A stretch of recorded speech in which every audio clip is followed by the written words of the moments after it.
to him I freely give.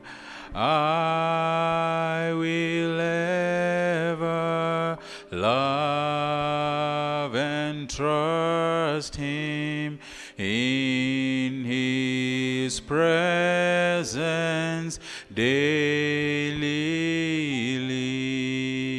live. I surrender all. I surrender all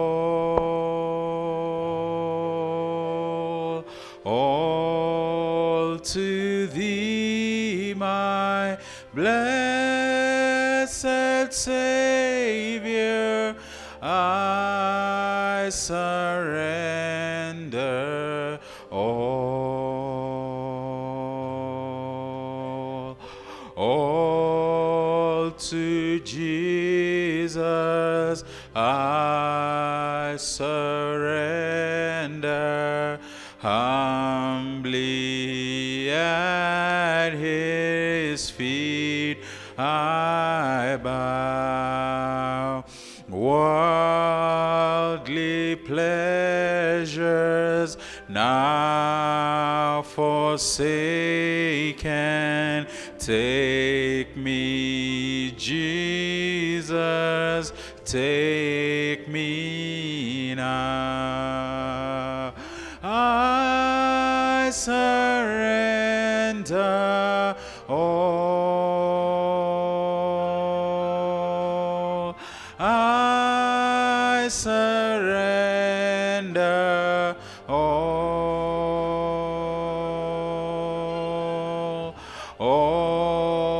to thee, my blessed Savior. I surrender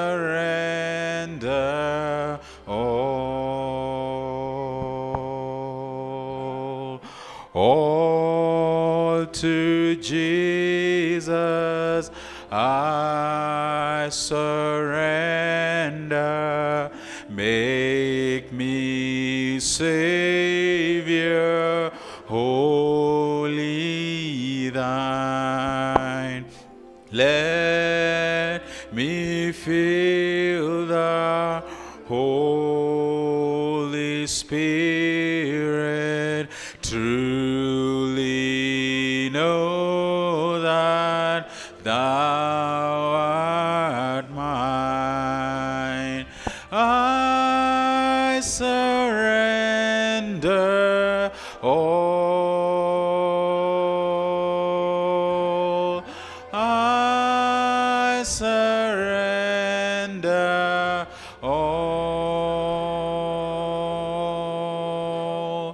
all to thee, my blessed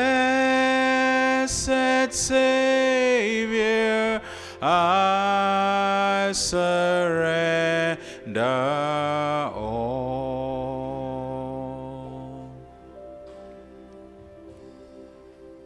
Our most precious and loving Heavenly Father, this humble congregation is gathered here in your presence, trusting and believing, Lord, that this evening as we surrender all our lives unto you, you will come down in the person of your Holy Spirit and move amongst us and fill us with your love divine and give us more of your kingdom, Heavenly Father. We thank you for protecting us and guiding us in the days that have gone on by since we were last here. And Heavenly Father, we are believing and trusting that you will continue seeing us through as we continue fighting all the toils of this world. And Lord, as we gather here to hear your word, to strengthen our faith even more, Heavenly Father, we are asking, Lord, that may you take away anything that is not of your word. Heavenly Father, may you forgive our weaknesses and give us your strength, Heavenly Father. We thank you for the trials that come to make us strong, Heavenly Father, because we believe that there is nothing that you do not know and that you'll always be there for your children, dear Father. This evening we receive what you have prepared for us in the name of Jesus, and we believe, Heavenly Father, that our hearts will burn within us as your word goes forth. We thank you for your love, Heavenly Father, as we pray this in the blessed name of our Lord Jesus Christ. As we welcome the minister, the love of God is greater far than tongue or pen can ever tell. It goes beyond the highest star and reaches to the lowest hell. The guilty pair bowed down with care. God gave his son to win his erring child. He reconciled and pardoned from his sin. O love of God, how rich and pure, how measureless and strong, it shall forevermore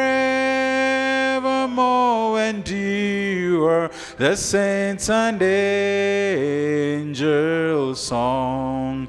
When hoary times shall pass away, and earthly thrones and kingdoms fall, when men who hear refuse to pray, on rocks and hills and mountains call, God's love so sure shall still endure, all measureless and strong, redeeming grace to Adam's race, the saints and angels' song. O love of God, how rich and pure, how measureless and strong, it shall forevermore endure, the saints and angels' song.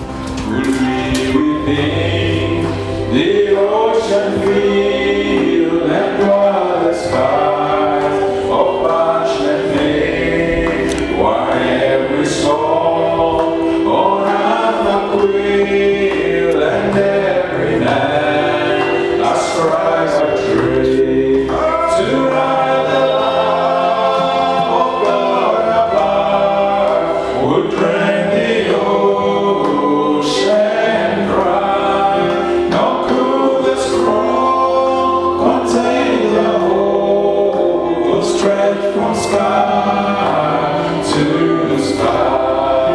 O love of God, how rich and pure, how measureless and strong, it shall forevermore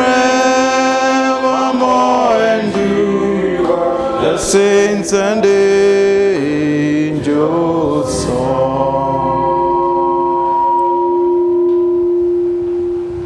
Bwana wabariki sana na wasalimu katika jina la Bwana wetu Yesu Kristo, na nawakaribisha katika ibada jioni ya leo, na ningewauliza tusimame tuombe ili tuweze kusoma neno.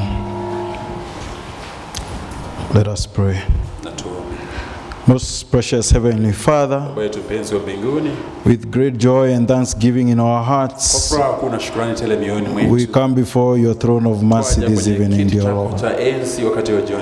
Dear Lord, as the singer said that when Jesus comes, the tempter's power is broken, dear Lord. We have full confidence as we come before your throne, O God, knowing that you are here to meet us, precious Lord. We thank you, dear Lord, that this evening as we gather here, dear Father, we gather for only one purpose, just to hear from you, O God. It's our humble prayer, dear Lord, that you may help us to look inside your word this evening, to get us a faith for this hour, dear Father. Because faith only comes by hearing your word, and the faith for this hour can only come from hearing the word of this hour. Bless the opening of your word, Lord. Speak to us this evening, dear Father. Help us to get out of the way and just yield ourselves, Lord, recognizing that we have nothing of our own, oh God. We have no words that we can offer your bride, dear Master. We are nothing, but you are everything, dear Master. Dear Lord, we commit the service into your hands, for we pray in the name of the Lord Jesus Christ. Amen. May we open the scriptures in the book of Luke 17, verse 26 to 30. We are also going to read the book of Daniel, chapter 2, verse 20. Let's start with Luke. Okay, we can start with Daniel. Daniel answered and said, "Blessed be the name of God forever and ever, for wisdom and might are his. But he changeth the times and the seasons. He removeth kings and setteth up kings. He giveth wisdom unto the wise, and knowledge to them that know understanding. He revealeth the deep and secret things. He knoweth what is in the darkness, and the light dwelleth with him." Danieli akajibu akasema, "Nalihimidiwe jina la Mungu milele na milele, kwa kuwa hekima na uweza ni kwake. Yeye hubadili majira na nyakati, huzuru wafalme na kuwamilikisha wafalme, huwapa hekima wenye hekima, huwapa wenye ufahamu maarifa. Yeye hufunua mambo ya fumbo na ya siri, huyajua yaliyo gizani, na nuru hukaa kwake." Amen. In Luke 17, some familiar scripture. Luka 17, andiko linalojulikana. But as the pastor says, let's not get familiar with these scriptures. Lakini jinsi mchungaji husema, tusizoee maandiko. Shall we read together verse 26? Some pamoja mstari. "And as it was in the days of Noah, so shall it be also in the days of the Son of Man." Na kama ilivyokuwa siku za Nuhu, ndivyo itakavyokuwa katika siku zake mwana wa Adamu. They did eat, they drank. They married wives, they were given in marriage, until the day that Noah entered into the ark, and the flood came and destroyed them all. Walikuwa wakila na kunywa, walikuwa wakioa na kuolewa, hata siku ile Nuhu aliyoingia katika safina, gharika ikashuka ikawaangamiza wote. Likewise also as it was in the days of Lot, they did eat, they drank, they bought, they sold, they planted, they builded. But the same day that Lot went out of Sodom, it rained fire and brimstone from heaven and destroyed them all. Even thus shall it be in the day when the Son of Man is revealed. Na kadhalika kama ilivyokuwa katika siku za Lutu, walikuwa wakila na kunywa, walikuwa wakinunua na kuuza, wakipanda na kujenga. Lakini siku ile Lutu aliyotoka Sodoma, kulinyesha moto na kiberiti kutoka mbinguni, vikawaangamiza wote. Hivyo ndivyo itakavyokuwa siku ile atakayofunuliwa mwana wa Adamu. May the Lord add blessings to his word. We be seated.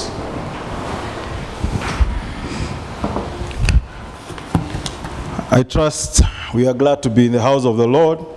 Natumai tufurahi kuwa kwenye nyumba ya Bwana. It's the only place a believer is fully happy and settled. Ndipo mahali pa pekee muaminiwa anafurahi na kutulia.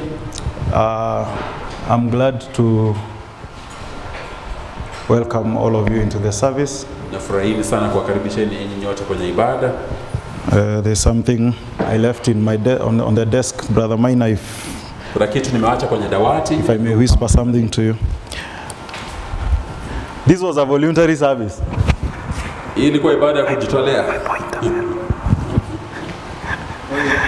And I'm glad to see the benches having believers. And that tells you there is something inside that pushes you to come. That something cannot be human. That something is not you. That something is supernatural. That something is called the thought of God. The germ of life that has pushed you here. Because you can't stop yourself. We have an unstoppable craving to continue feeding on this word. We will continue with our service, the seventh junction of time.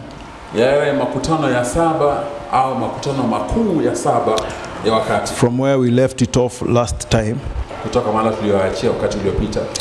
Believing that God will open himself up a little bit more as he has done before. Amen. You know, if we stand to speak and we don't mention coronavirus, people look at you funny. But I wish to ask your permission not to mention coronavirus. Because Jesus said, when we see these things, he didn't say look at them, he said look up. When you see them happening, don't dwell on them. And look at them too much, look up. Because your redemption has come. Praise the name of the Lord. So we shall not be like those who are walking to Emmaus. And Jesus was asking them, what are these communications you are having? And you are looking sad. That's what Jesus asked those two disciples. What are these communications you are having? And you are looking very sad. And they asked him, are you a stranger in Jerusalem? Have you just arrived? Have you not heard? Na ikakuwa China, na ikakuwa Italy, na ikakuwa. Eventually he said, oh you fools and slow of heart to understand, was it not prophesied? Don't you believe your prophets? Because they said these things will come to pass. And he continued. It was his first sermon after the resurrection. And beginning at Moses, he preached to them the junctions of time. Praise the name of the Lord. He opened up the scripture to them. And they recognized him. Praise the name of the Lord. May the Lord help us this evening. There are many things in the message of the hour. Some of them, God keeps unfolding them slowly by slowly. But there is nothing left for this world but judgment. Nothing left for this world but judgment. Praise the name of the Lord. And the prophet of Malachi declared the judgment. It must continue being fulfilled. Praise the name of the Lord. The first coronavirus was discovered in 1965, the year the Lord took away his prophet. That is the first time. The scientists say there is something new that has come. In the Journal of Medical Research, they said a new virus has come.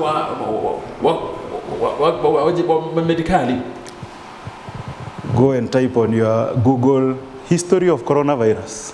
Uandike historia and click the first virusi vya result. corona, You are going to na read matokeo ya that. kwanza utapata hiyo.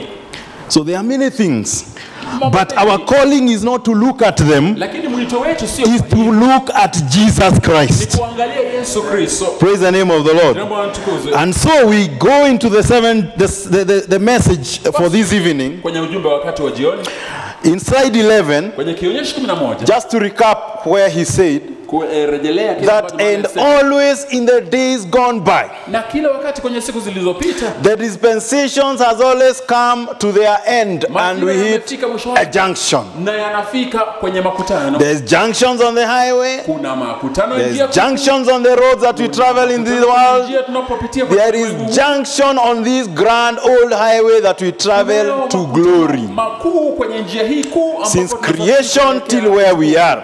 tangia maumbo In my searching of the scripture katika kutafuta kwangu kwa maandiko for quite a while, kwa muda I have found 7 great junctions in God's word. nimekuta makutano 7 makuu And kwenye neno la Mungu. 7 Na is 7 God's complete number. ni nambari ya utimilifu He wa Mungu. completes in 7. Anatimilika kwa 7. He worked 6 days, Afanya kazi the siku 7th rested. ile ya 7 The world exists in its reign over the earth here. ikawa kwenye utawala wake The hapa. church labors 6,000 years. Kanisa lafanya kazi kwenye The miaka 7th 6,000. is the millennium. Ile ya 7 And milki all moja. these mathematics of the Bible are perfect. na hizi hesabu zote za Biblia ni kamilifu, And God always is on time. na Mungu kila wakati yuko kwenye Sometimes that we are a little bit late, wakati mwingine sisi huchelewa or a little thinking a little different. au kufikiria kudogo, kufikiria But kidogo, that is always done for a purpose. lakini hilo linakuwa kwa But kusudi. God is always on Isipokuwa time Mungu with yuko kwenye his wakati message. wake. Hallelujah. Amina. And so today, Basi leo I believe that we are facing a great something naamini tunakumbana na that jambo the kuu church should know and understand. ambalo kanisa lapaswa kujua, That we kuelewa. ought to know what all this is about Kujua hili lote la usuni and find it in God's na word. kulitafuta kulipata kwenye neno la For I Mungu. believe isn't in the word. Basi naamini kama halipo I'm just a kwenye little doubtful of it. au shaka But kidogo if kwalo. God's word speaks of it, Lakini kama neno la Mungu limenena then kuhusu, God, no matter how indifferent it might seem basi Mungu haijalishi utofauti to our uliopo custom of teaching, kwa mafundisho yetu ya kawaida, God working out his word. ni Mungu analifanyiza kazi neno lake. Many times Wakati it is mwingi contrary to our way of thinking, kinyume na njia yetu or ya kufikiria kwetu, maybe the way we have been taught to au think. jinsi tumejifundishwa But we have to recognize the omnipotence of God lazima tutambue when uwepo wa it is umilele wa performed Mungu, before us. kwamba inatekelezwa mbele The zetu. difference between eternal life Tofauti ya uzima wa milele and death is recognizing ni kule kutambua the omnipotence of God. aliyoko umilele ule au uwepo wa Mungu The wa milele. omnipotence of God means Uwepo wa Mungu wa milele the inamaanisha power of God. zile nguvu za Mungu. That God is more powerful than our previous way of Nguvu thinking. zaidi kuliko njia zetu za That God is more powerful than our previous interpretation of the scriptures. Mungu yuna nguvu sana That kuliko God is ufasiri wa more maandiko. powerful than our previous spiritual experience. Kwamba Mungu yuna nguvu sana Is the kuliko omnipotence of God. tukio cha kiroho ni uwepo wa Mungu wa milele. Praise the name of the Lord. Jina Bwana tukuzwe. In slide 35, Kwenye kionyesho 35. sorry, yeah. We said one sign of a junction of time Tulisema ishara moja ya makutano makuu ya is a wakati crazy sounding religion. ni dini inayoonekana ya wenda A wazimu. religion that is totally contrary Dini ambayo iko kinyume kabisa to anything that has been taught there before. kwa chochote kilichofunzwa A awali. religion that is totally contrary Itikadi ambayo iko to kinyume anything that has made sense before. kwa chochote kilichokuwa na umuhimu awali. There must be a religion on the land Lazima kuwe na kanisa duniani that a right thinking man ambayo mtu anaye mawazo mema cannot just follow hawezi fuata tu hilo in the way of the world. katika njia ya ulimwengu. The reason is because Kwa sababu ni kwamba at the junction of time, katika kwenye makutano ya we wakati come by predestination only. tuko uteuzi peke yake. If it made sense, Kama ilikuwa ya maana, we wouldn't need predestination. tungetaka kuteuliwa. If it was reasonable, Kama ilikuwa ya kuwazia mema, predestination wouldn't come into effect. basi kuona mbele haingekuwepo. We would be able to reason ourselves into it. Tungewaza ili tuingie We would katika be mambo. able to study ourselves into it. Tungelisoma hadi tuingie We katika would mambo. be able to graduate with PhDs Tungehitimu kwa shahada and za juu qualify ourselves na into it. kuhitimisha ndani mwake. But at the junction of time, Lakini kwenye makutano ya wakati, only predestination. uteuzi peke yake. Amen. Right. Jina Bwana tukuzwe. There is a madman at every junction of time. Kuna mwenda wazimu katika kila makutano ya wakati. There is a madman standing on a hill Kuna mwenda wazimu wako kilimani saying crazy things akisema mambo ya that have not been heard before, ambayo haijawahi sikika that have never formed part of religion before. haifanya dini awali. That is a good sign of the junction of time. Njema sana ya wakati wa makutano. Praise. Jina la Bwana tukuzwe.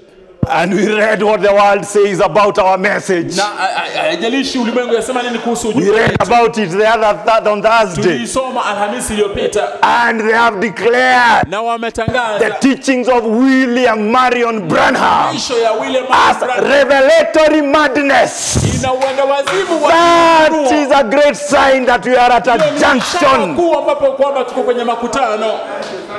Amina, that's right. Nobody will believe him. Hakuna atakayemwamini. Nobody will follow him. Hakuna atakayemfuata. Nobody will take him seriously Hakuna atakayemchukulia makini. except the predestinated Isipokuwa wale who wateule are going in this rapture. ambao wanaelekea kwenye unyakuzi huu. Praise the name of the Lord. Jina la Bwana tukuzwe. As I said, give us Genesis chapter 5. Tupe Mwanzo sura ya 5.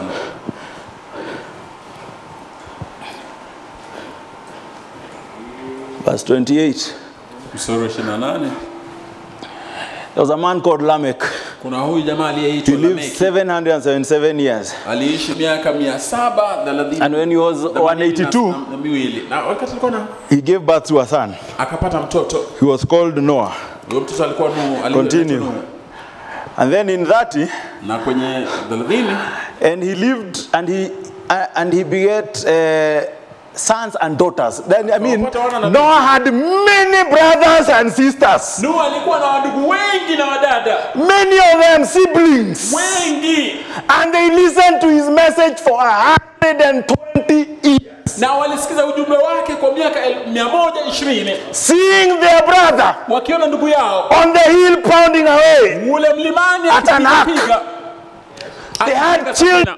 Alikuwa na watoto, Shem, Ham, and Japheth had their cousins. walikuwa na wajakazi And the associates, na wenzi wao, the fellow farmers who farmed with Noah, wakulima waliolima na Nuhu. none of them ever took him serious. Hakuna yeyote alimtwaa makini.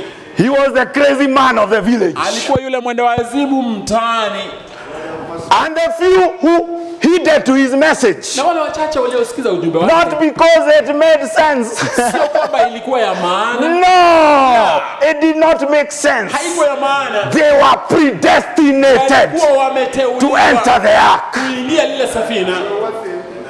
Praise the name of the Lord. Jambo antukuze. The prophet has told us clearly Nabii ametuambia the message of Jesus Christ ujumbe wa Yesu Kristo never made sense to the disciples. au kuweka au kwa maana wote, hata kwa mitume It never made sense to those 11 men. hawakuwa maana wote, kwa wale 11 They didn't understand it. hawakuuelewa, But by lakini predestination, kwa uteuzi they were part of it. walikuwa sehemu ya Oh, bride of Christ Jesus, Yesu Kristo. may we wake up to know who we are. For he says the day we recognize who we are, we are not here anymore. Because we have been counted worth Kwa kuwa tumehesabiwa wenye to uwezo, be the predestinated kuwa few. wale walio chache To recognize this as Jehovah kuwa hii kama at yao the junction of kwenye time. makutano ya wakati. Praise the name of the Lord. Jina Bwana tukuzwe. He says in 91. Asema kwenye 91. He spoke of his age.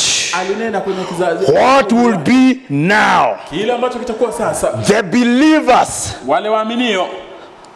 Where are we?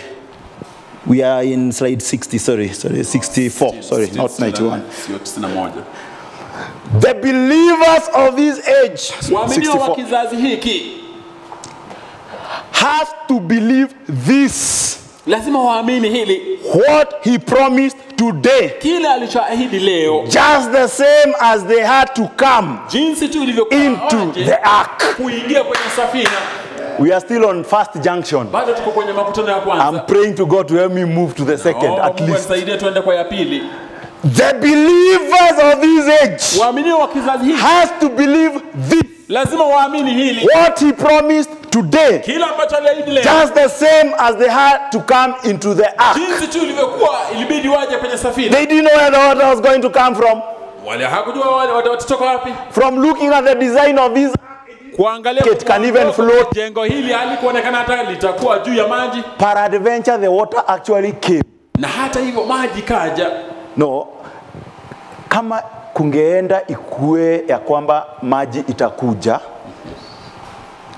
ni ngumu maji kukuja. Lakini hata maji ikikuja, hii kitu umejenga hii. Kama ndio inafaa kutuokoa, wacha tubomoe tujenge tena.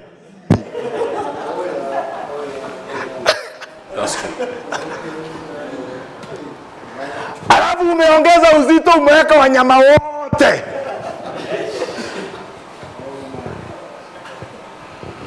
Alafu umetufungia ndani na hakunyeshi.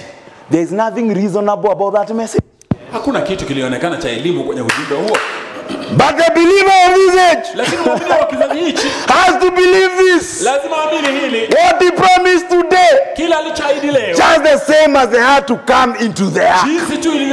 If you had any doubts today, that submitting yourself to the 7 seals is going to see you through, may you cast that doubt away.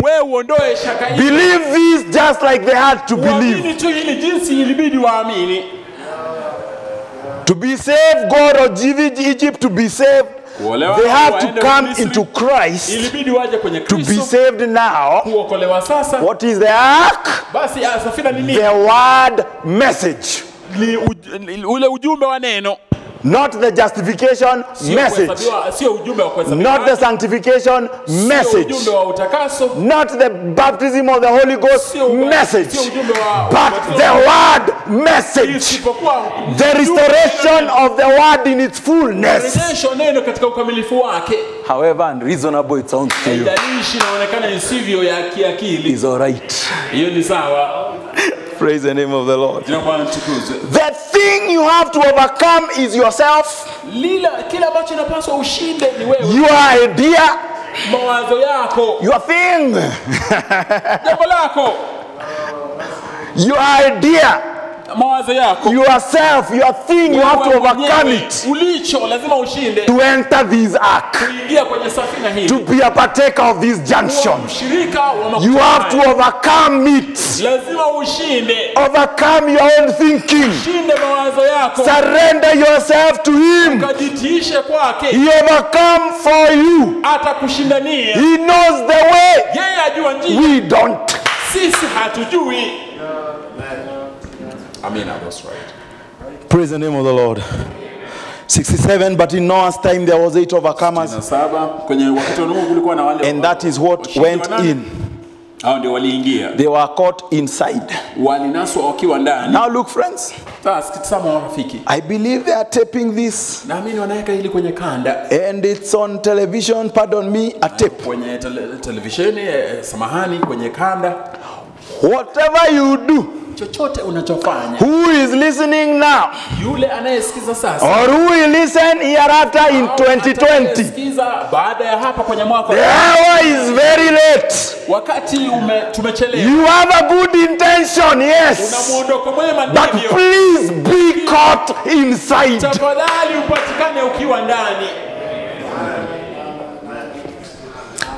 God's requirement for the hour is different. Hitaji la Mungu kwenye wasaa huu ni tofauti. You have good intentions. Una mawazo mema. You want to go to heaven. Unataka kwenda mbinguni. You want to go in the rapture. Unataka kwenda unyakuzi. Wonderful intention. Ni mawazo yaliyo mema sana ya ajabu. Please be caught inside. Lakini tafadhali upatikane ukiwa ndani.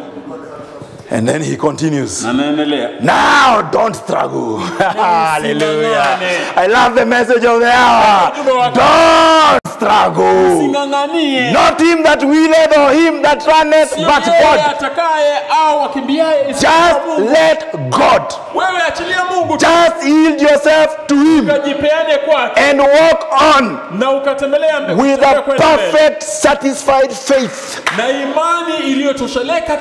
What God has promised, he is able to perform. Praise the name of the Lord. He gave the vision of this ark to his servant, the prophet Malachi 4, on the Sunset Mountain. We were not there. We did not struggle to pull that plan from heaven. In his own time, he summoned his servant to the mountain and he delivered the revelation of what our ark is going to be at this end time. The servant came right on time and he declared that message and he put it in books and he put it in tapes. Just rest inside there. It is going to float. It will float. That's right. The plan came from Jehovah himself. Bwana asifiwe sana. That's right. Not joining one denomination, another denomination, running this revival, running this special revelation, running this new movement that has come, running this special ministry to the bride. Don't run those things. Just don't run this and that or the other, trying this, trying that. Just yield yourself to God. Walk with him. Peaceful. Quiet. Not interrupted. Just keep on walking with him and you will be found no more one of these mornings. Just like Enoch. Bwana asifiwe sana. That's right. Just yield yourself. Hallelujah. In God's chosen place, 650220, paragraph 90, he tells us a very simple thing. As long as you have entered in, this word, paragraph 90, this is 65. Yes, continue. And he promised. And his promised word will be interpreted in you by him, not by you. Did you get that? The word that he promised to fulfill in the day that you are living in, you will be a written epistle of God read of all men. Not what you claim, but what God done through you. It will speak out louder than anything that you could claim. So just walk in it, peacefully and quiet. That's right. Praise the name of the Lord. Do you think they had a revival in the ark for 7 days? Shouting and jumping all over and waking up the sleeping elephants at night? No, they were quiet and peaceful, uninterrupted, trusting that the God who gave it will fulfill it, knowing that the God who promised a flood will deliver a flood.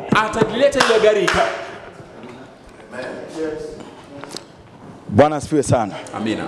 We are walking miracles here. Sisi ni miujiza tunawatembea. We are walking miracles. Just go down. Enda chini kile kidogo. He spoke of this age. Alinena kwa kizazi hiki. Just go up a bit, my sister. Juu kidogo dada. He spoke of his age. Alinena kuhusu kizazi What hiki. would be now? Kila ambacho kingekuwa sasa. The believers of this age has to believe this, what he promised today. Kila ambacho aliahidi leo. Thank you. Bwana asifiwe sana. Our calling is simple. Mwito wetu ni rahisi. It is to believe. Ni kuamini. How do you believe? Je, unaamini vipi? Because we are promised that only believe. Kwa tumeahidiwa tu amini tu. How do you believe? Je, uamini vipi? Faith cometh by hearing. Imani huja tu na kusikia. Hearing the word of God. Neno la Mungu. So if you want to have a faith of the hour, basi kama unataka kuwa na imani ya believe wakati, the word of the hour. amini neno la wakati. You will be able to believe. Utakuwa na uwezo wa kuamini. It's the only requirement for the day. Haji tu linaloitishwa kwa siku ya leo. Listening. Kusikiza. Listening. Kusikiza. Listening. Kusikiza. In the days of the voice. Kwenye siku ya sauti. Not the day of the scripture. Sio kwenye siku or the day of the interpretation. Au siku ya ufasihi. Or the day of the great revival. Au siku ya or the day of the great movement. Au siku ya it is the day of the voice. Ya ile sauti. God's only requirement for this junction. Makutano haya. Amina, that's right. May the Lord have mercy upon us. Bwana aturehemu.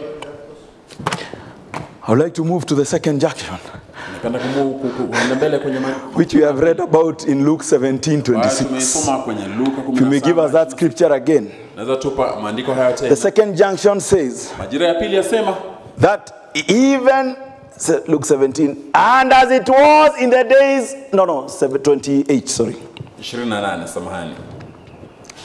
Likewise also as it was in the days of Lot. They did eat, they drank, they bought, they sold, they planted, they builded. We agreed that every junction points to this junction. The works that God did at every junction was a shadow of this junction. And the prophet says, if the shadows did not go wrong, how much more the object? It will not go wrong. Do you love the Lord? Praise the name of the Lord. And in this junction, but the same day that Lot went out of Sodom, it rained fire and brimstone from heaven and destroyed them all. Think about it. If angels had appeared to Lot and told him, get out now, don't self-quarantine. Usijifungie mahali. Toka uende. Simple message. And then Lot is asking, why? What is the problem? God is going to destroy this city tomorrow by fire. Toka uende. Then Lord said, hey, hold on. We are also men of God. We know scriptures. Let us confirm this new message with the scriptures and understand whether what you are saying is lining up. If we find it has lined up, we are going to leave. We will go immediately. Then he would go to Genesis chapter 9. He would have gone, Lot would have gone to Genesis chapter 8 verse 20. Wacha tuende pole pole. I don't want to harass this junction. And said this. And Noah builded 8:20. Genesis 8:20. And Noah builded an altar unto the Lord.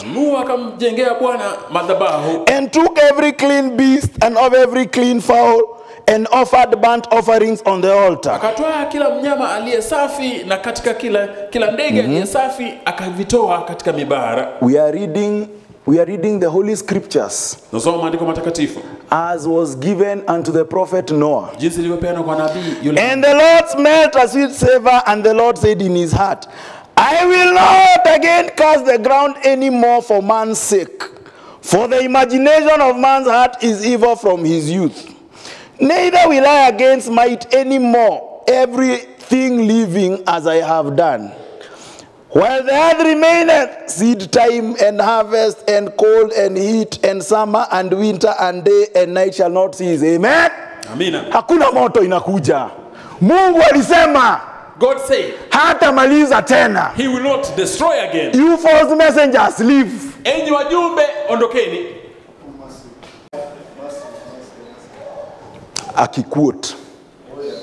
That's true. Na Akinukuu. haquote kitabu ya shetani. And he's not quoting the book of the devil. Anaquote Biblia takatifu ya Mungu. He's quoting from the Holy Bible of God. Shida iko wapi? The problem, where is the problem? Ni ujumbe wa the previous junction. It's the message ya wakati makutano yaliyopita. It's a message of yesterday. Ni ujumbe wa jana. This is the junction of Abraham. Huu ni Lot. na Ibrahimu ya Lutu. There are strange things happening. Kuna mambo ya ajabu yanatukia. There are new things Kuna happening. mambo mageni yanatukia. Listen to the voice Sikiza ile sauti at the junction. katika makutano. It is saying some strange things. Inasema mambo yasiyo ya kawaida. Don't read this without this. Usisome Biblia pasipo ujumbe. Listen to the new message Sikiza ujumbe wa sasa. to escape the indignation that's on the land. Kwepa hukumu iliyoko. Praise the name of the Lord. Jina Bwana tukuzwe. It was a new message. Ulikuwa ujumbe mpya. Now, Sasa Jehovah himself Yehova mwenyewe comes down at the junction anashuka wakati wa makutano. and he appeared to Abraham through visions and dreams and voices. Ndoto na sauti. But there came a time Lakini kwaja wakati when Jehovah himself wakati Yehova mwenyewe appeared on the land. alikuja duniani. And when he appeared on the land, Na wakati alikuja duniani, only one man mtu mmoja tu was predestinated alikuwa ameteuliwa to recognize who that was. kutambua huyo alikuwa nani. And that was the salvation for the Huo day. ulikuwa wokovu wa That siku was the hiyo. revelation at the Huo junction. ulikuwa wokovu. For he lifted up his eyes Aliinua macho yake. and he saw three men walking. Akaona watu He watatu went and wakitembea. fell before them. Akaenda na kuongoa mbele And he zao. said, My Na Lord, kusema Bwana wangu. Elohim, Elohim. Elohim, Elohim the mwenyewe. self-existing one. Yule aliye You who existed before anything existed. kabla ya chochote kuwepo. You who was neither beginning nor end. Huna mwanzo wala mwisho. I recognize that it is you. Nimetambua kwamba ni wewe. You may be in a dusty human Wewe body, ukawa kwenye mwili wa vumbi uliojaa vumbi. but I recognize who you Lakini are. natambua wewe ni nani. May we recognize Elohim in this junction.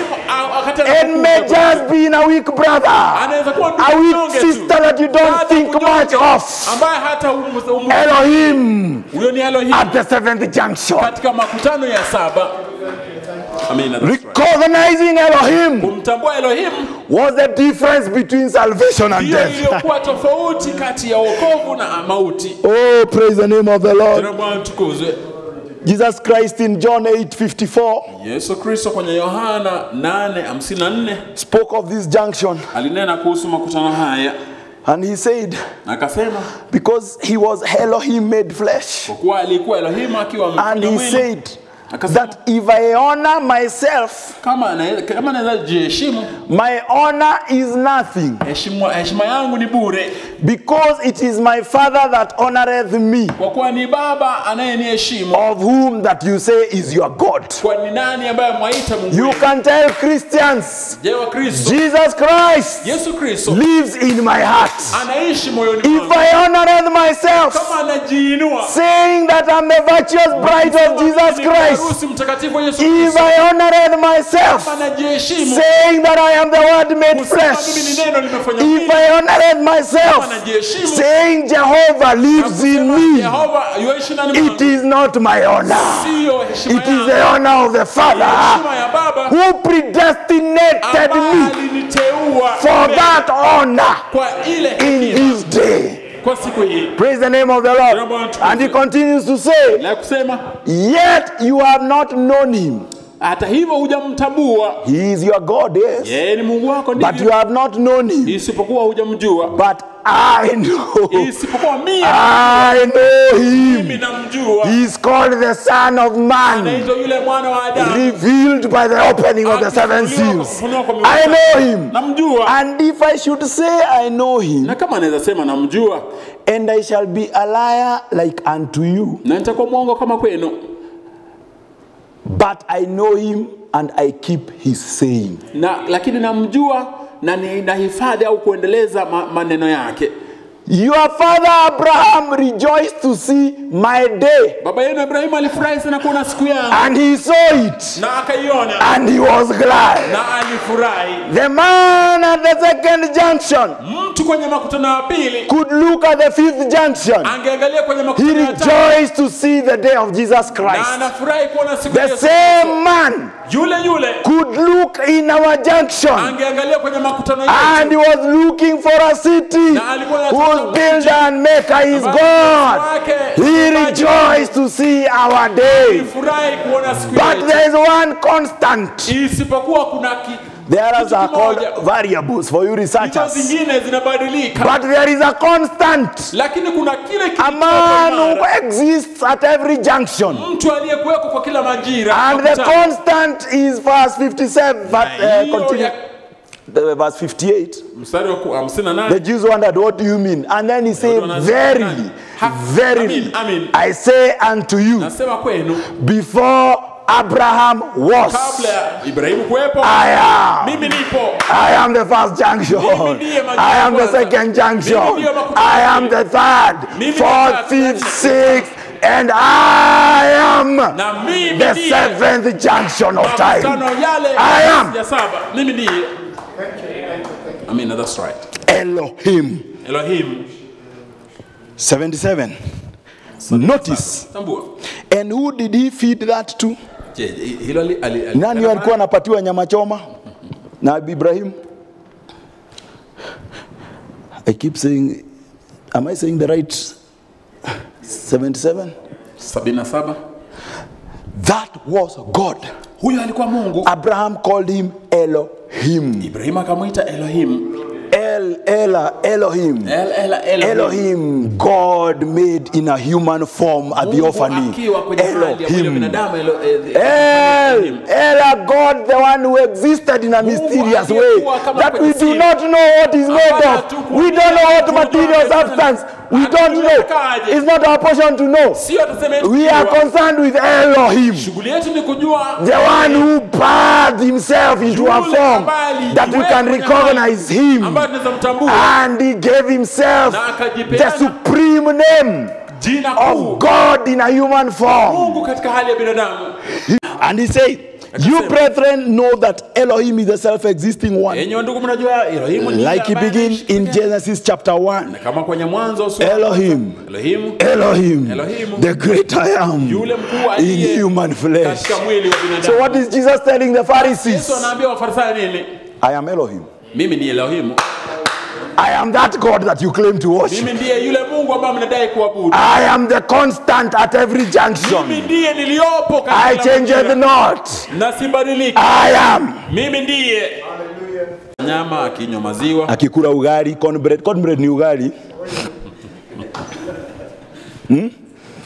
And sitting under a shade tree with dust on his clothes. Just an ordinary man. Just an ordinary man. A businessman in Kikuyu town looking ordinary. But Elohim. But Abraham knew that was more than a man. Isipokuwa Ibrahimu alitambua kwamba huyo ni zaidi ya mwanadamu. To a them got up and went down to Sodom. Hao wawili wakainuka na They went down there to preach down to Sodom. watatu wakaenda kule kuhubiri. If you are spiritual, you will probably catch it. Kama wewe ni kiroho utanasa hilo. I believe we are spiritual. Naamini sisi ni wa kiroho. We have been fed by the pastor. Tumelishwa na mchungaji. Listen. Sikiza. We assume that when God took away his prophet, Sio kwamba wakati Mungu alitoa nabii wake, then his program slowed down. basi kazi yake ikakuwa ya No. It did not slow down a bit. haili kwenda polepole. God's program for the seventh junction continues. Tick Kazi ya Mungu tock, kwenye tick makutano tock, ya tick saba tock. inaendelea moja kwa moja, tik tak tik tak. Praise the name of the Lord. Jambo atukuzwe. These pestilences we are seeing here, Haya mapigo tunaona hapa which started in the World War I, ambayo ilianza 1914 to 1918, mwaka 1100 and in Revelation chapter 7 verse 1 to 3, na kwenye Ufunuo 7:1 hadi 3 the angels in the four corners of the earth malaika kwenye pembe nne za were told, hold those dunia, wheels. shikilia Hurt not the earth, msijeruhi dunia, hurt not the trees, msijeruhi miti, hurt not the sea. msijeruhi hata bahari. Hold until I have seen Mshikilie hadi the servants of God on their forehead. muhuri watumishi wa Mungu. And there was an unwritten verse in between there. Kulikuwa na mstari ambao uko Until I have sealed my bride and put her back in the palace, and then sealed the servants of God, the Jews. Nikawatie wale watumishi wangu Wayahudi. Do you feel like the angels are releasing? Unahisi kama malaika wanaachilia? Do you feel like the four angels are releasing? Unahisi kama God's program is on point. mpango wa Mungu God's kwenye program is on schedule. mpango wa Mungu The year that those angels were told to hold, 1918, malaika hao waliwaambia washikilie, and the First World War na vita vya kwanza vya dunia came to an end. vikaja mwisho.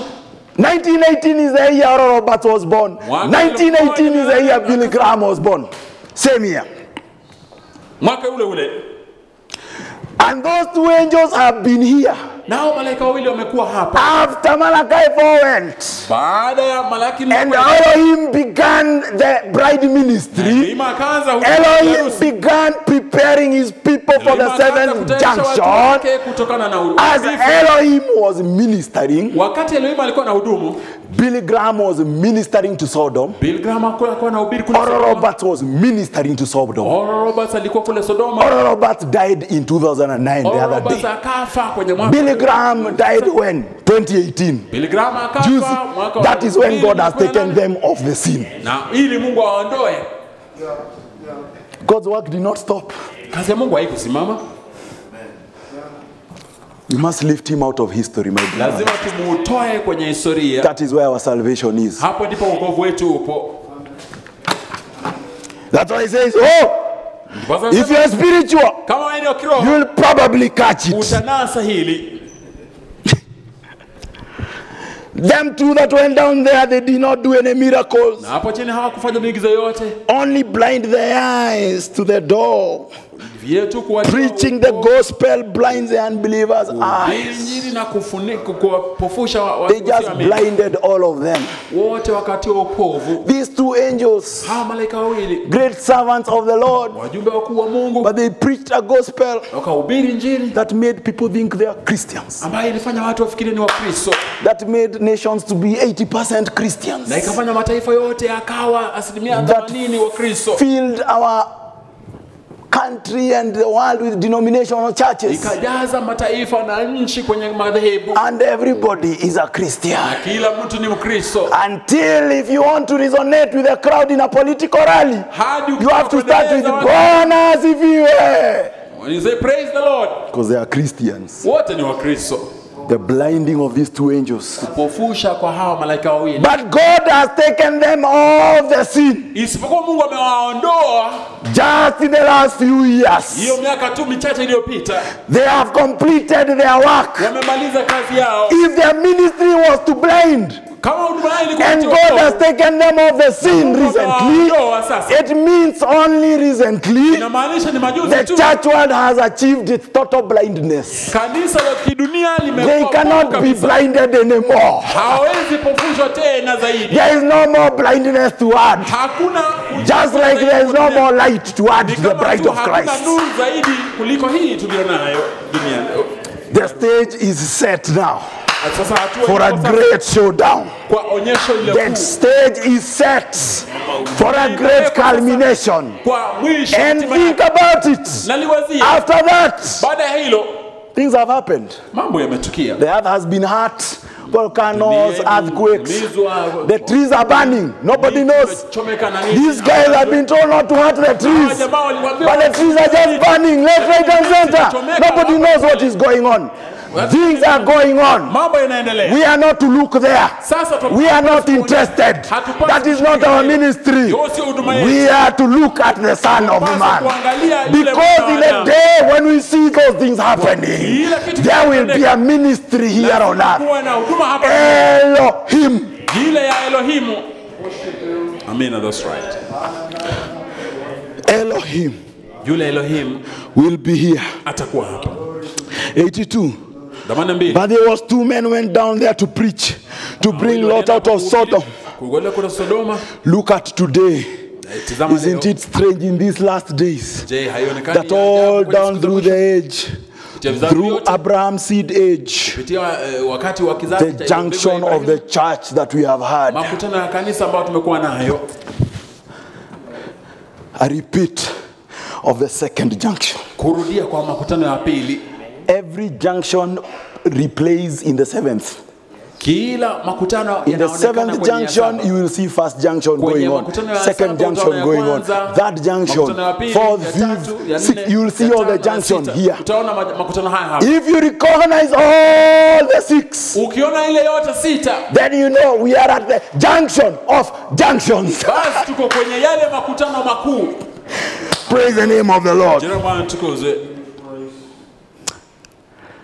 Now he goes into a mystery here. He says, 83 there was Moody, there was Sankey. No, asivuguvugu brother. Hawa ni watu wahubiri. Kulikuwa na hawa wahubiri. Moody, Sankey, Finney. Each of these guys has a denomination behind them. Kila mmoja wao yuna dhehebu kuu nyuma yake. Calvin utakuta akona Baptist, utakuta Knox akona I think PCA nyuma yake. Wote kila mmoja akona one of these denomination alianzisha. They have all these denominations they started. And they were of God. Na walikuwa Mungu. They were God's ministries. Ilikuwa huduma ya Mungu. That is why they are listed here. Hapo ndipo wameandikwa hapa. But never we had, did we ever have before a Billy Graham? Na hatakuwa iko naye isipokuwa ile wakati wa Billy Graham. Oh my, Bwana asifiwe sana. We said we have the junctions. Tulisema tunaye makutano. Moses, ile makutano ya Musa, Elijah, ile makutano ya Elijah, Jesus Christ, makutano yake Yesu Kristo, Martin Luther, makutano yale ya Martin Luther. And we said we have a 7th junction. Na tukasema tunayo ile makutano makuu. And we are not going to name it for them. Na tutaitaja kwao. Now we are going to name it. Leo tutaitaja. Notice, tambua, the angel had changed Abraham's name to Abraham. Malaika alikuwa amebadilisha jina la Ibrahimu. Spelled Abraham. Na akaweka salama Ibrahimu. From Abraham to Abraham, Abraham. Kutoka kwa Abraham kuelekea kwa ile Ibrahimu. Giving him part of his name. Akimpa sehemu ya jina lake. So he was Abraham. Basi alikuwa Abraham. When he was given part of God's name, wakati alipewa sehemu ya jina la Mungu, he changed from Abraham to kutoka kwa Abraham hadi kuwa Ibrahimu. Asante kwa kusema Ibrahimu, kwa sababu katika Kihebrew him and ham is the same. That's why you see sometimes they call him Ibrahim, sometimes they call him Abraham. So he added him into Abraham's name and it became Abraham. Ile kufanyika Ibrahimu. In lugha ya Biblia. He added his name because he was to be the father of nations. Kwa alikuwa baba wa mataifa.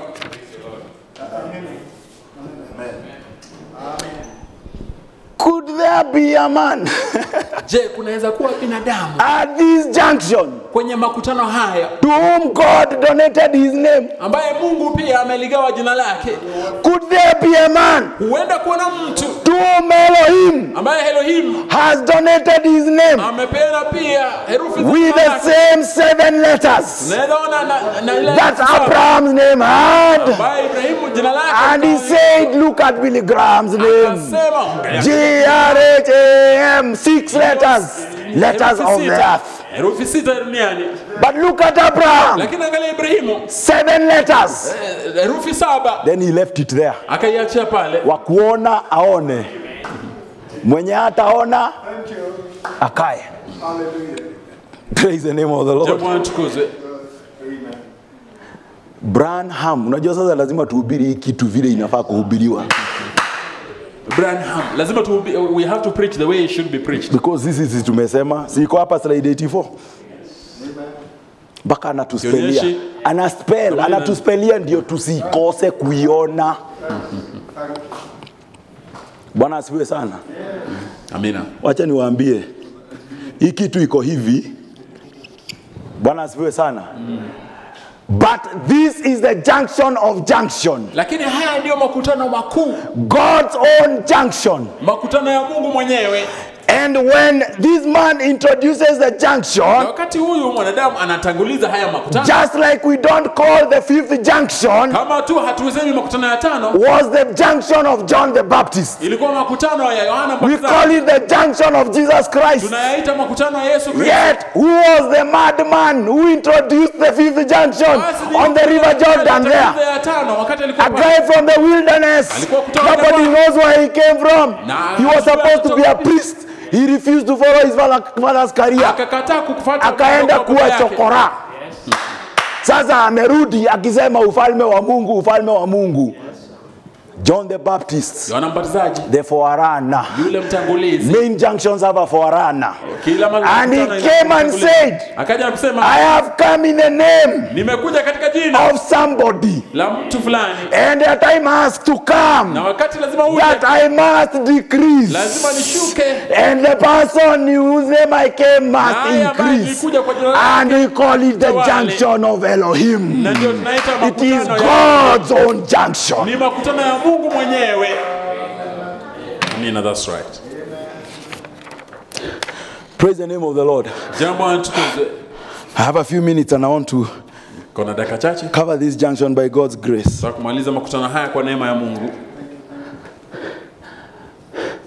When the junction happened,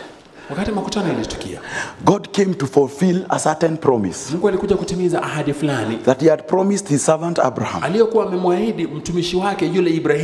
Abraham had gone through dark ages waiting for this promise. He had gone through difficult times. Once in a while God would drop a voice just to encourage him that I am still here. But you could ask a question. God, surely, where are you? Where are you? Through the sufferings of Thyatira and Pergamos and Smyrna, where are you? It was a difficult time, but he staggered not at the promise. And that is why we have to bring up those saints. We have to receive this perfection, and we must bring up those saints because they held on to that faith and they received a good report. Tuko pamoja? But a time came, Mount Sunset, the promised son was given. Praise the name of the Lord. The promised son was given. And was stay with me. When the promised son was given, it was a wonderful time. But God introduces something at that junction that we are unable to fit correctly until the 7 seals are broken. Genesis chapter 22. At the junction of time. Genesis 22. He says this. 22:1. Genesis 22:1. 22:1. And it came to pass after these things Ikaja kutimia baada ya mambo hayo. that God did tempt Abraham and said unto Abraham, Mungu akamjaribu Ibrahimu akasema, behold here, tazama, number 1, I am. mimi ndiye. There I am. Ni yule ndiye. That's how it started. Hapa ndio Ninapokuambia yale nataka kukuambia next. when I'm telling you what I want to tell you.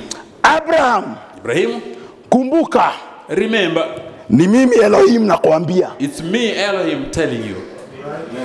Abraham, Ibrahimu, behold, tazama, I am. mimi ndiye. It's Elohim speaking. Elohim ananena. And he said, take now thy son, Akasema uchukue mwanao. thine only son Isaac whom thou lovest. Mwanao wa pekee Isaka ambaye unampenda. Get thee into the land of Moriah, Ukaenda kule kwenye mpaka and nchi ya offer him Moria. there for a burnt offering Ukamtoe kule sadaka upon kuteketeza one of the mountains, juu ya mlima mmoja which I shall tell thee of. nitakao kuambia. Sasa hii ni mambo gani Mungu? Ulituahidi ya kwamba You promised utaleta Roho Mtakatifu. that you're going to bring the Holy Spirit. Tumemngoja, We have been waiting. tumemngoja. We've been waiting. Umekuja And now you've come na ufufuo mkubwa with great revelation. na mvua ambayo inaitwa mori. Unajua sasa tunajua mori ni nini eh? Sisi ni wakali hivyo.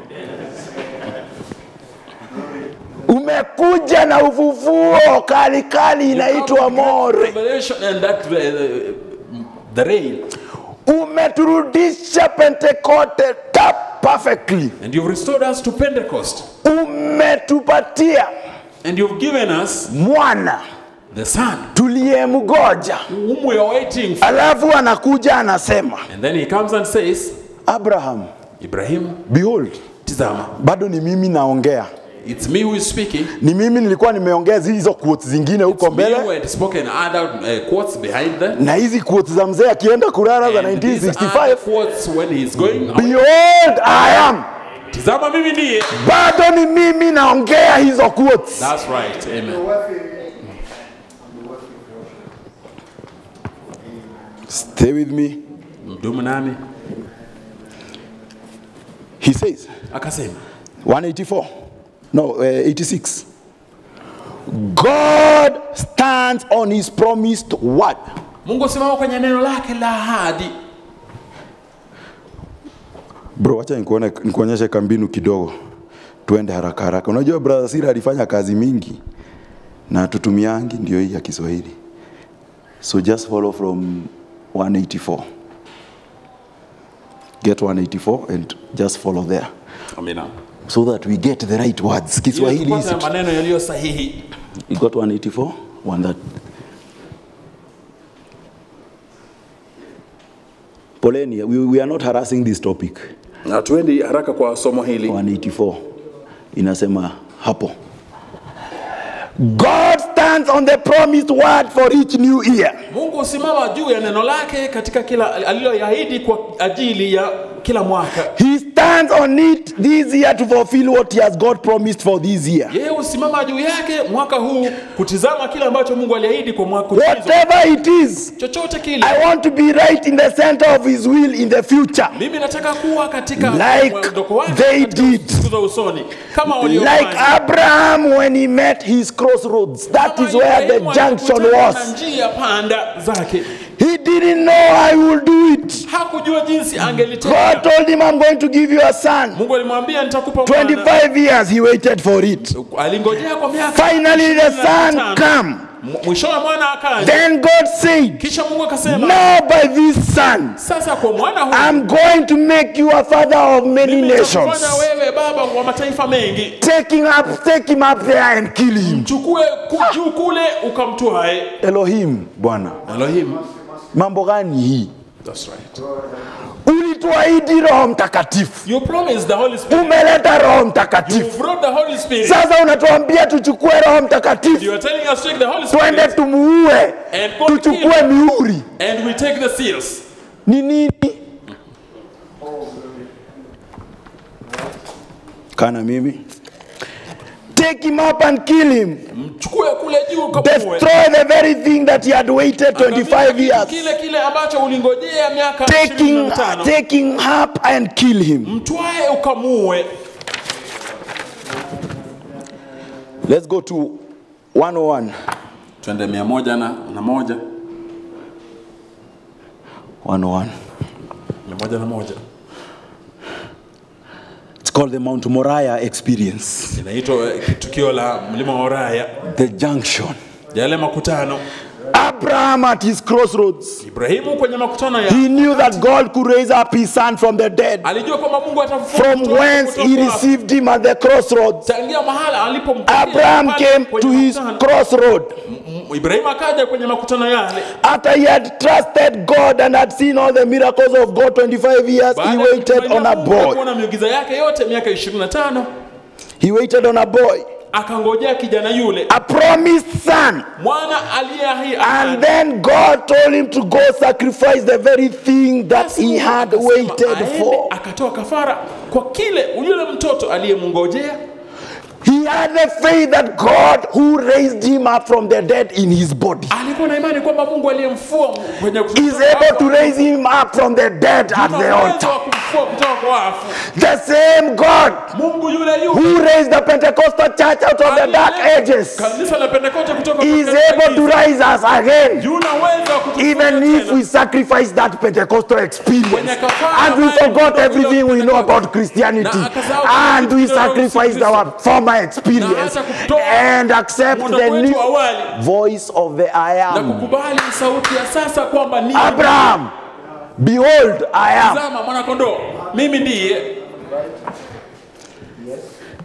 Hii ni ile karikari mzee alisema akikuja ile pastor anatuambiaga. Aya, listen. Skiza. My oh my 103. What a time. Wakati wa ajabu. But did Abraham stagger? Read Romans the 4th chapter. Said he was fully persuaded. Amen.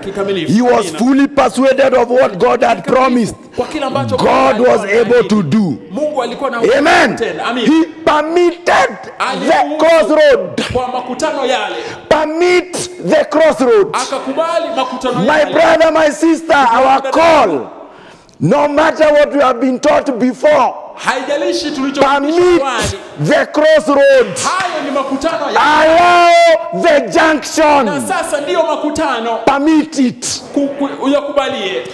Abraham permitted the crossroad. And he was showing through Abraham to us. See that he is able to raise the dead.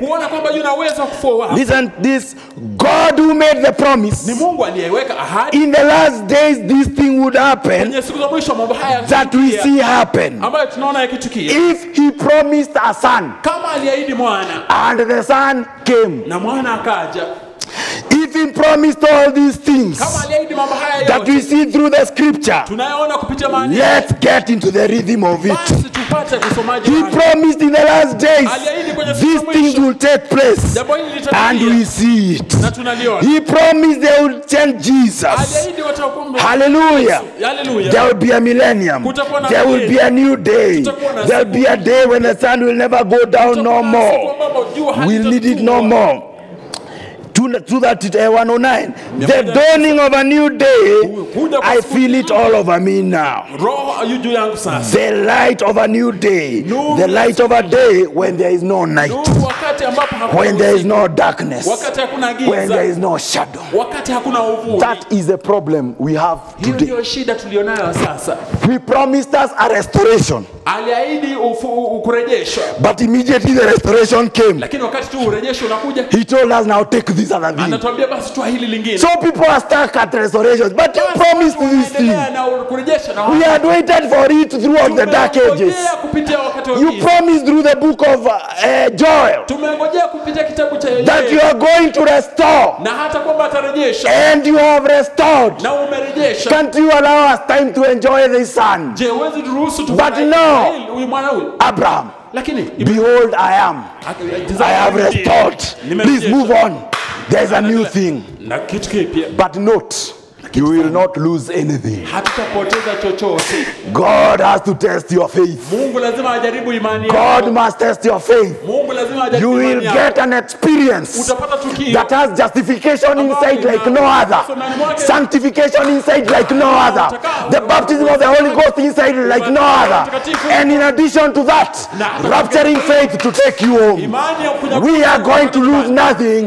He is Jehovah Jireh. The Lord shall provide himself a sacrifice. Atajitwalia kafara. Let us just obey. Tutii tu hilo.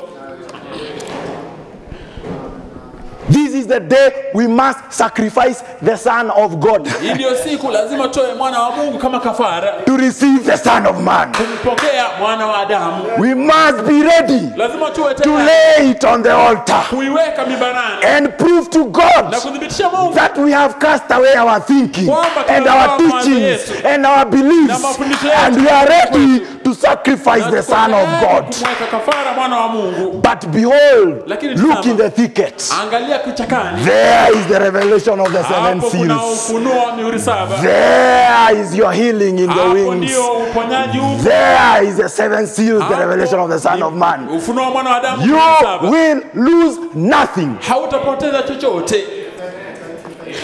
That is the only time Huo ndio wakati wa pekee that God confirmed the promise. ambapo Mungu Said, alidhibitisha. I am happy with you, Abraham. Akasema Not because you had enough faith to go back to 18. imani ya kutosha kufanya hili.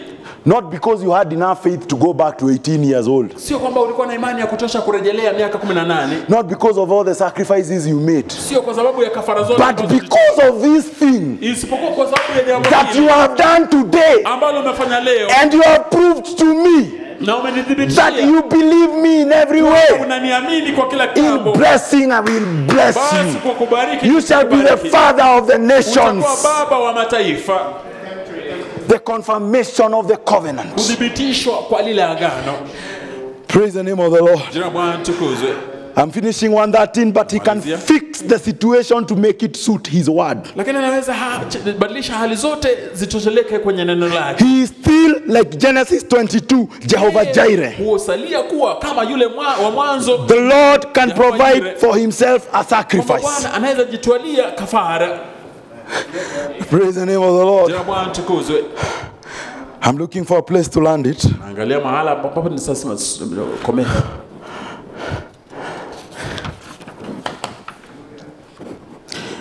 Bwana asifiwe sana. Amina. Today, Leo we have been asked tumeulizwa to empty out. kujimwaga. Empty out. Kujimwaga nje.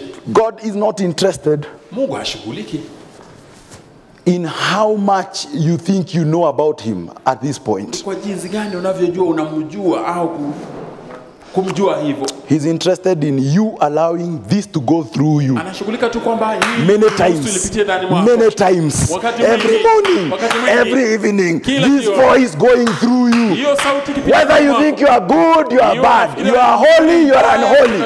As long as you have something that says amen to mradi na this, kitu kinasema the amina kwa hiyo, requirement for your day, basi hitaji la siku yako let it go through you. wacha ipitie ndani Many mwako. times, many times, many times. Wakati mwingi That is the living sacrifice. hiyo ndio kafara iliyo hai. As he says in 129, Jinsi wanasema kwenye Satan, 9, you have lost the battle. umepoteza vita. God is Jehovah Jireh. Mungu ni anayeweza. The Lord has provided a sacrifice. Bwana amejitwalia kafara. He has provided a people. Amejitwalia watu. He has provided an altar call. Amejitwalia. He has provided ibada the ya maombi. message. Amejitwalia He has ujumbe. provided grace. Amejitwalia neema. Satan has lost the battle. Shetani amepoteza In the vita. name of Jesus Christ, Katika jina la Yesu he lost the battle. alipoteza vita.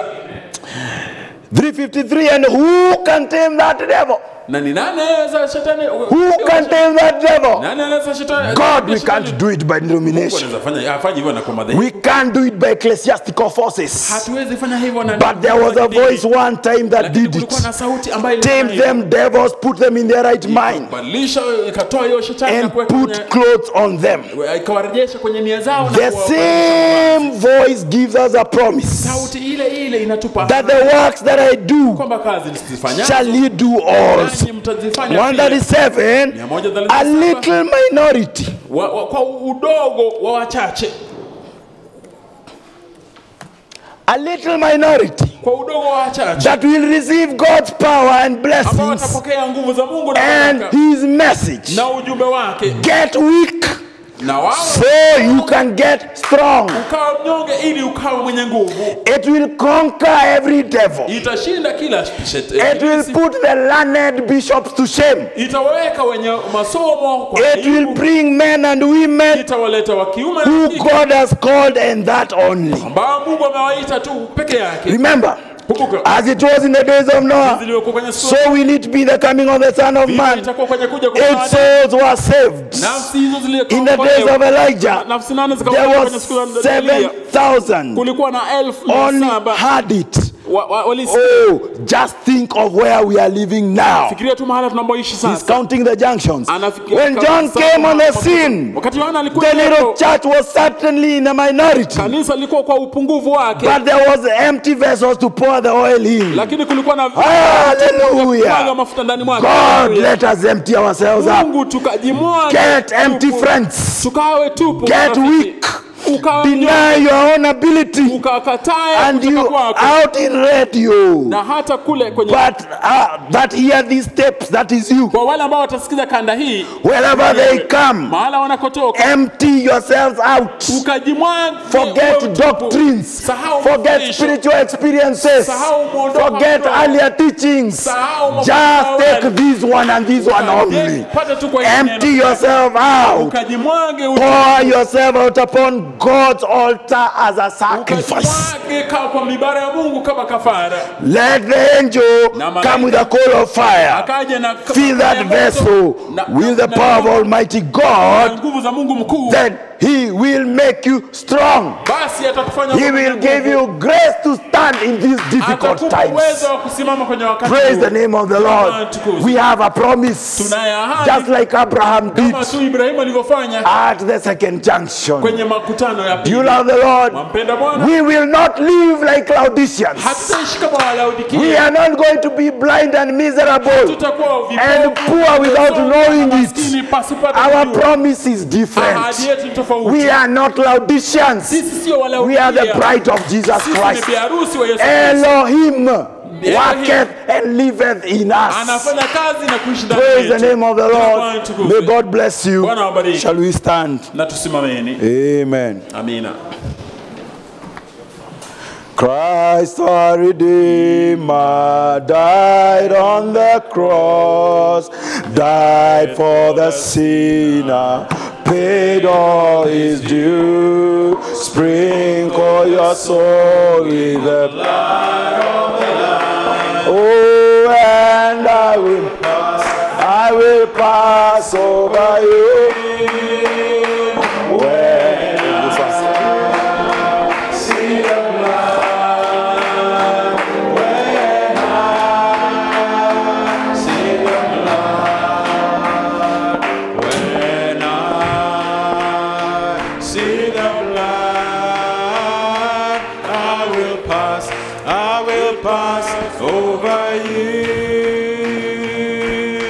Chiefest of sinners, Jesus will save.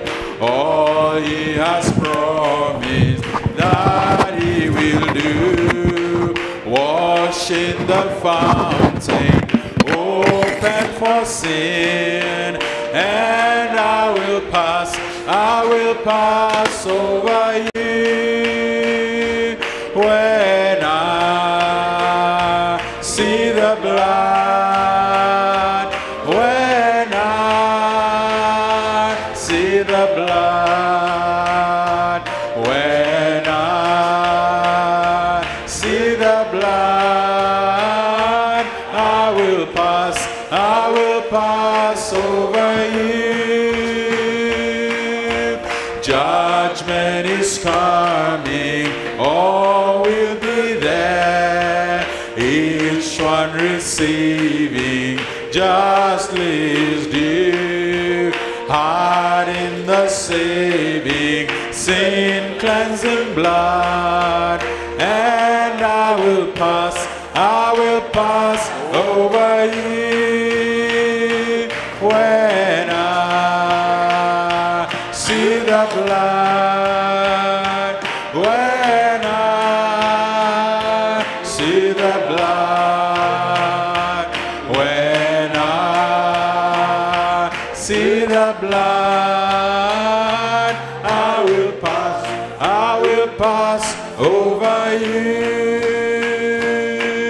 When I see the blood, when I see the blood, when I see the blood, I will pass over you. Tukifunga macho yetu sasa, tukapoingia kwenye maombi. Baba wetu wa mbingu, tukushukuru katika jina la Yesu Kristo kwa ujumbe ambaye ndugu yetu ametumia kuleta makutano yale makuu, makutano ya 7. Tunaweza yaona kwa macho yetu mambo yanayoendelea kwenye wasaa huu, na hakika tunajua kutoka vilindi vya moyo yetu kwamba tunaishi kwenye makutano ya mwisho. Tukutoka hapa kwenda ni unyakuzi, na tunarejelea kwenye miaka ya 1000. Basi tunajua sisi ni wakati wa mwisho. Tuomba Bwana usitusahau, ukatulinde kwa damu yako, kwamba mambo yanayopaa isiguze yeyote wetu Baba.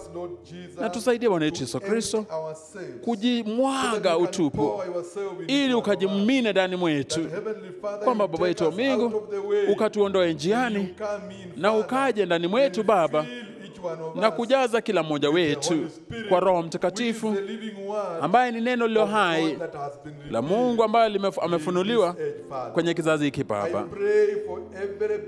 Naombea kila mwaminio ambaye yu hapa wakati wa leo, na wale wanaosikiza, wale walio kwenye mtandao wakisikiza ujumbe huu Baba yetu, na wakabidhi kwenye mikono yako ya uwezo. Naombea waaminio wote kwenye nchi hii, naombea waaminio kwa dunia yote. Baba, uliahidi kwamba wale ambao wamejazwa kwa Roho Mtakatifu pigo halitawaguza. Wakati jambo hili laja kuwa makini, tunaomba ukatukumbuke na ukatulinde kwenye njia maalum, kwamba neno uliloahidi na hata ulimwengu ukatoe ushuhuda kwamba ni kweli. Baba, tutajiweka mikononi mwako. Tuomba hata kwa wapenzi wetu Baba, malaika wako mkuu ambaye yupo kwenye kambi awe nasi Baba yetu, na kwenye upanga uliotolewa tayari kupigana na adui ambaye ameingia Baba.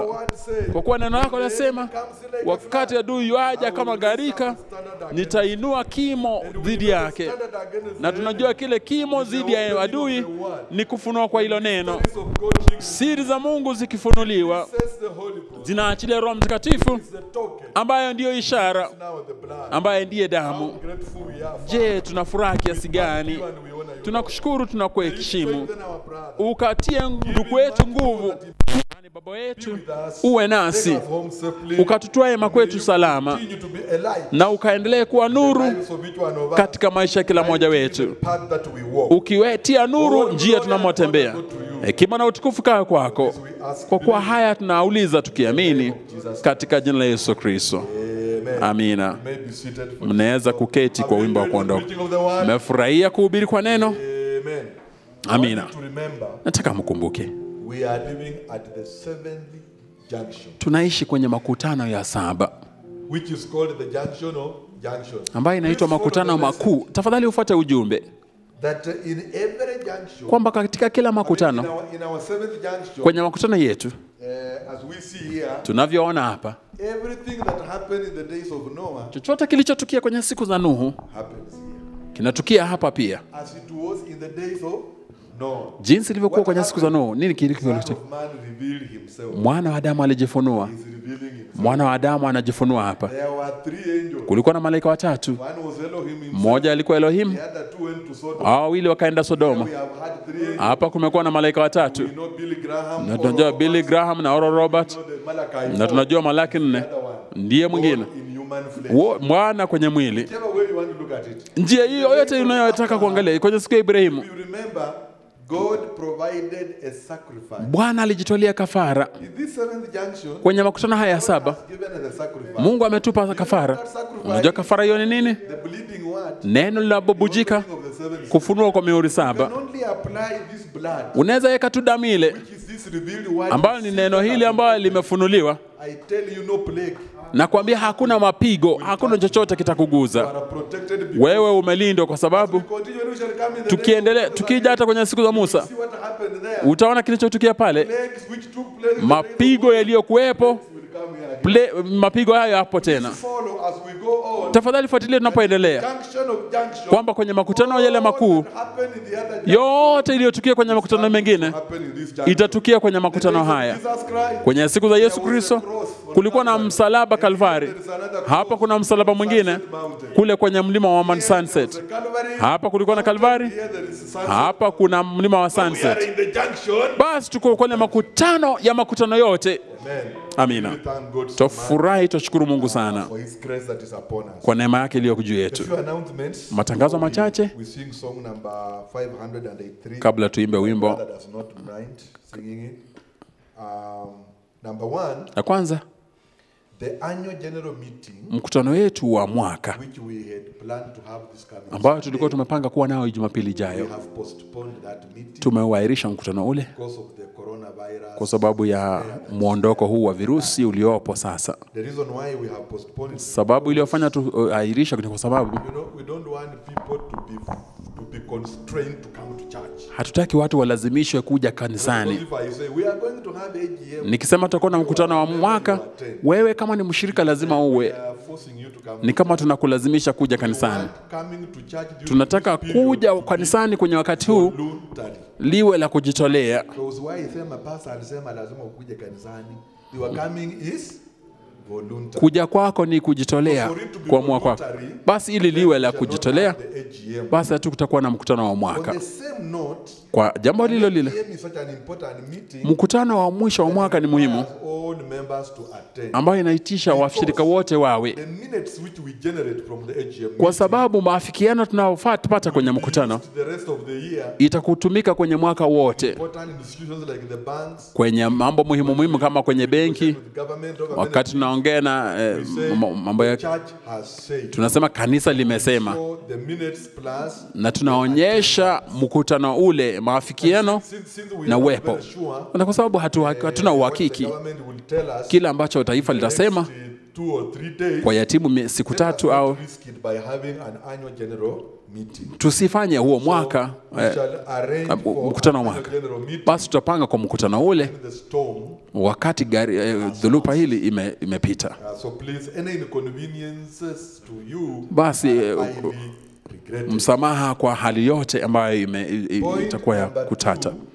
Jambo la pili, Sunday service, ibada ya Jumapili up to now, hadi sasa we believe will be on. tunaamini itakuwepo, But in case a new development arises, lakini kama kutakuwa na mambo we mapya, shall communicate to you basi tutawatangazieni and call off that particular Sunday service. na kusema kwamba hakutakuwa na ibada. Today the cabinet was meeting. Leo Wenye haven't looked at the news item. walikuwa wanakutana, hatujui wameafikiana kwa yapi.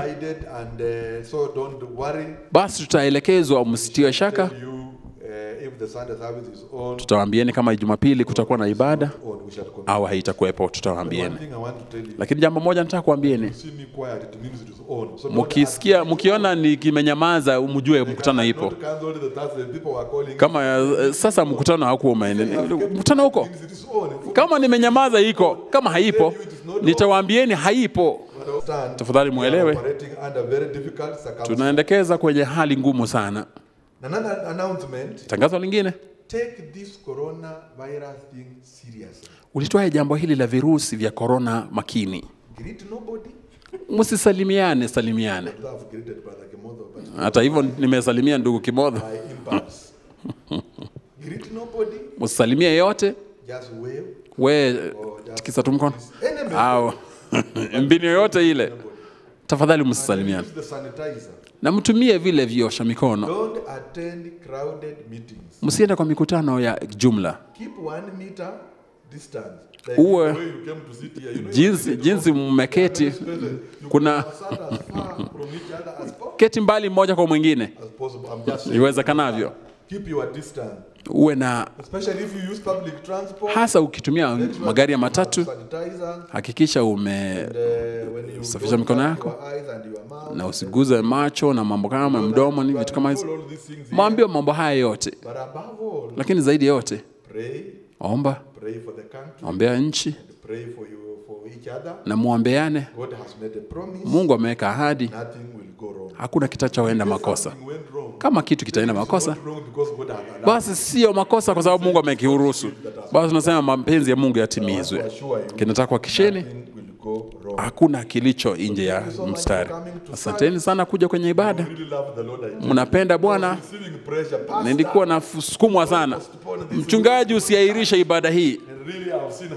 Na hakika nimeona jinsi mnataka kuja kanisani. Tutahakiki kwenye Jumapili. Lakini kitu hakiko ni mkutano wa mwaka. Huu inakuhakikisha tutapata wakati mwingine. Hakuna mkutano ama meza ya Bwana. Kwa sababu inamaanisha mtawadhana miguu na kushikana. Sio kwamba tukifanya kitu makosa kitatukia. Lakini kama Wakristo tumewekwa jukumu kutii sheria iliyopo, muradi haivunji maandiko. Basi tutafanya hivyo. Bwana wabarikini. Tunapoimba wimbo huo, sasa maachilio kwenda. Jinsi nchi hivyo, nitakuwa hakika kusema kwamba kwa kilima kile kingine tutakuwa nyumbani.